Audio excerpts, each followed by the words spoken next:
नमस्कार, नॉलेज ते ही मराठीतून या आपल्या यूट्यूब चॅनलवरती आपले स्वागत आहे.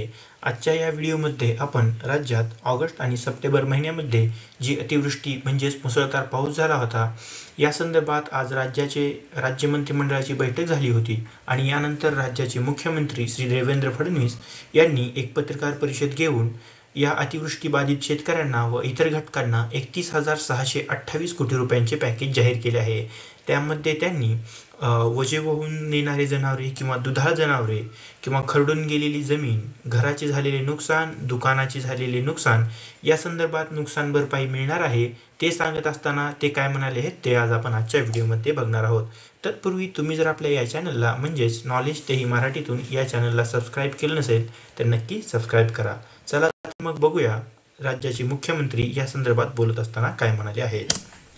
हे जवळपास सरसकट आम्ही घेतलेले आहेत की ज्या ठिकाणी आम्ही मदत करतो आहोत, ज्यामध्ये 2059 मंडळ आहेत की ज्या मंडळांमध्ये क्रॉप डॅमेज झालेला आहे.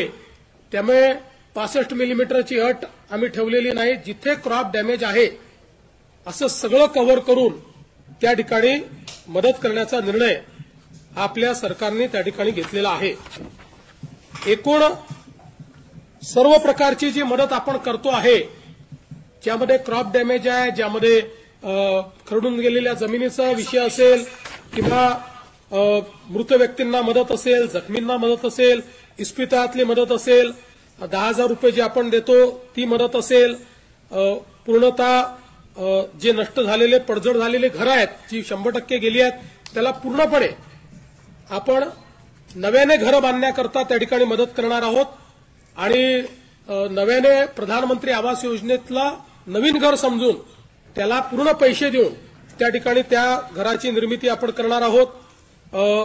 डोंगरी भागातली देखील जी घरं आहेत त्यांना 10,000 रुपये जास्तीचे देऊन त्या घरांना देखील आपण मदत करणार आहोत. जिथे अंशतः घरांची पडझड झाली आहे त्यांनाही मदत करणार आहोत. झोपड्यांची जिथे पडझड झाली आहे त्यांनाही मदत करणार आहोत. त्यासोबत गोठ्याची मदत आपण वेगळी करणार आहोत. दुकानदारांचं देखील नुकसान झालेल्या जवळपास 50,000 रुपयापर्यंतचं दुकानदारांना देखील आपण त्या ठिकाणी मदत करणार आहोत. दुधाळ जनावरं जी आहेत याच्याकरता जवळपास 37,500 रुपयापर्यंत प्रति जनावर अशा प्रकारे मदत करण्याचा आपण निर्णय घेतलेला आहे. आणि एनडीआरएफमध्ये 3 जनावरांपर्यंतची जी काही मर्यादा आहे ती आपण काढून टाकलेली आहे. जेवढ्या जनावरांचं त्या ठिकाणी मृत्यू झाला असेल त्या प्रत्येक जनावराकरता राज्य सरकारच्या वतीनं कॉम्पेन्सेशन देण्यात जाईल.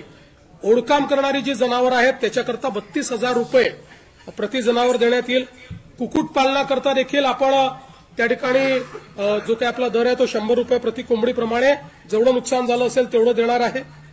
विशेषतः खरडून गेलेली जी जमीन आहे हा एक अत्यंत महत्वाचा विषय आहे. कारण शेवटी शेतकऱ्याला सॉईल आणावं लागणार आहे, माती आणावी लागणार आहे आणि त्याकरता मोठ्या प्रमाणात त्यांना त्याची मदत आपल्याला करावी लागणार आहे.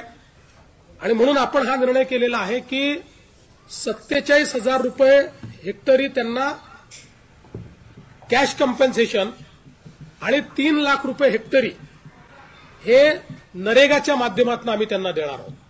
म्हणजे जवळपास 3.5 लाख रुपये हेक्टरी हे खरडून गेलेल्या जमिनीकरता शेतकऱ्यांना उपलब्ध करून देण्याचा निर्णय हा आपण या ठिकाणी घेतलेला आहे.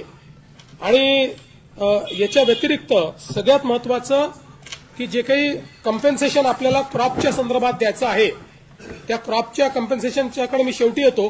बाधित विहिरी आहेत, आता ज्या विहिरींमध्ये गाळ गेला आहे, ज्या विहिरींचं नुकसान झालेलं आहे याकरता एनडीआरएफचे कुठलेही नॉर्म्स नाहीत, तरी देखील राज्य सरकारने एक विशेष बाब म्हणून 30,000 रुपये प्रति विहीर ही मदत करण्याचा निर्णय घेतलेला आहे. ज्यातनं हा गाळ काढणे आणि ती विहीर सुस्थितीत आणणे हे काम देखील आपण करणार आहोत.